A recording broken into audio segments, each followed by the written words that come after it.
In this video, we will learn the 2-1-2 spread forecheck. This forecheck does a nice job of putting pressure on the opponent without overcommitting to the puck. Let's watch it in action. In this clip, the Blackhawks send the puck in deep and then put two players down low, but only one on the puck. The third forward stays high and cuts off the boards. The puck is thrown up to the high man and he quickly passes it across to his teammate in the slot for a goal. On the whiteboard, let's break it down. The 2-1-2 spread shares the same numbers as the 2-1-2 stack. So like the 2-1-2 stack, we should expect two players below the hash marks. Then we put one player in this second layer between the hash marks and the top of the circles, and then our two defensemen in the third layer out near the blue line. The big difference between the stack and the spread is what happens with the two players below the hash marks. As the name suggests, the two players are spread out in the 2-1-2 spread. So we'll send F1, our first forechecker, into the corner after the puck. F2 will head towards the front of the net. Our third forechecker will stay high and usually tend towards cutting off the boards on the strong side. Finally, our defenseman will hold the blue line in normal positions, but can pinch as appropriate. F1 has a very important role. It's his job to force the puck carrier to pass the puck or steal it from him.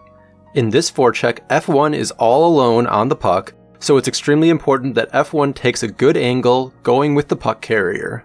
If the puck carrier is headed towards the corner, F1 should take away the middle and then curl out to force the puck carrier up the boards, and then eventually cut him off into the boards.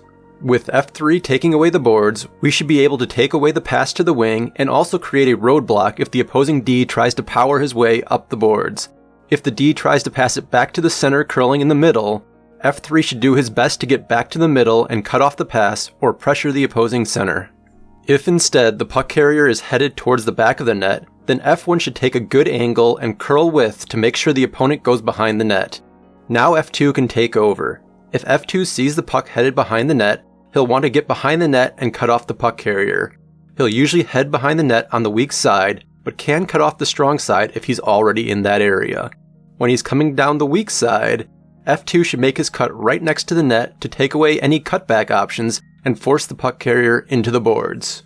Similarly, if the opponent with the puck passes behind the net, it is F2's job to cut off the pass or immediately put pressure on the other defenseman. On a D-to-D pass, our F3 should head to the new strong side as fast as he can, but likely won't be able to get to the winger on the boards in time.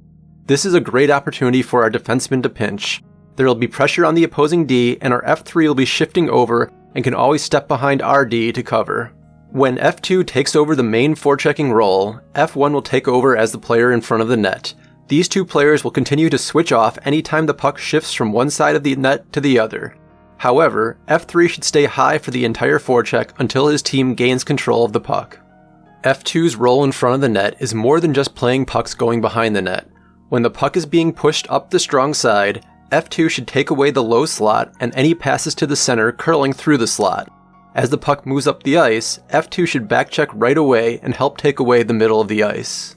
Let's get back to that first clip. We see F1 on the puck, F2 in the low slot, and F3 up near the top of the circles. A classic 2-1-2 spread forecheck.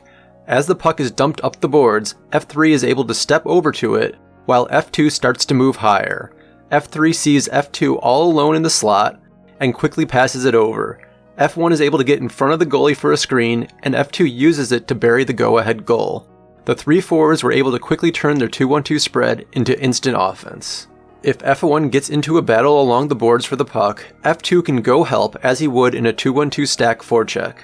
In this example, F1 pressures the puck and we see F2 go behind the net on the weak side to cut off any pass around.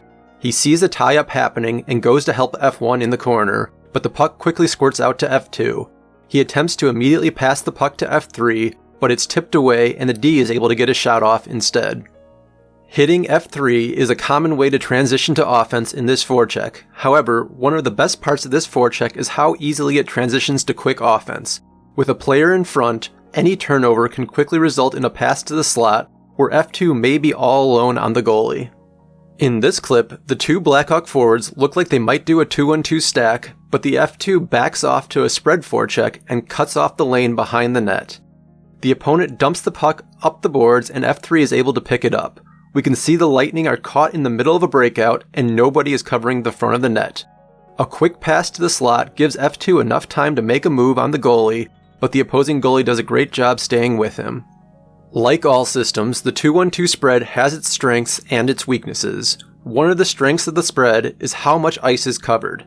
The options are extremely limited for the opponent, as F1 takes away the puck carrier, F2 takes away the center pass and the D-to-D pass, and F3 takes away the strong side wing. Another benefit of the spread is that it's quite easy to teach. Young players are often taught a simple triangle offense with a player in the corner, a player in front of the net, and a player up high in the offensive zone system. Likewise, on a fast break, the puck carrier will usually be taught to carry the puck wide, F2 will head to the front of the net, and F3 will cover high. So this forecheck uses the exact same concept and makes it easy to transition from forecheck to offense or vice versa. The weakness of the 2-1-2 spread is that it isolates one-on-ones all over the ice. There's a lot of pressure on F1 to handle the opponent with the puck. If F1 doesn't take a good angle, the opposing D can simply skate past him, and there's no immediate help, like in the stack. There's also only one forward up high, so a good skating D can put two forwards out of the play while only beating one of them. From there, everything else can break down fast, with the high man trying to take a new angle on the D and leaving all the opposing forwards open. Even if the first forechecker does a nice job and ends up in a battle along the boards, the help from F2 is much slower than in a 2-1-2 stack, so F1 needs to be strong along the boards and win that battle, or at least hold on until help can arrive. So while the 2-1-2 spread is great for coverage and a quick transition into offense, you really rely on your first forechecker doing a great job taking an angle and then battling along the boards. But if you're confident in your players in individual battles, the 2-1-2 spread is a great aggressive forecheck for all levels that can quickly turn your forecheck into offense.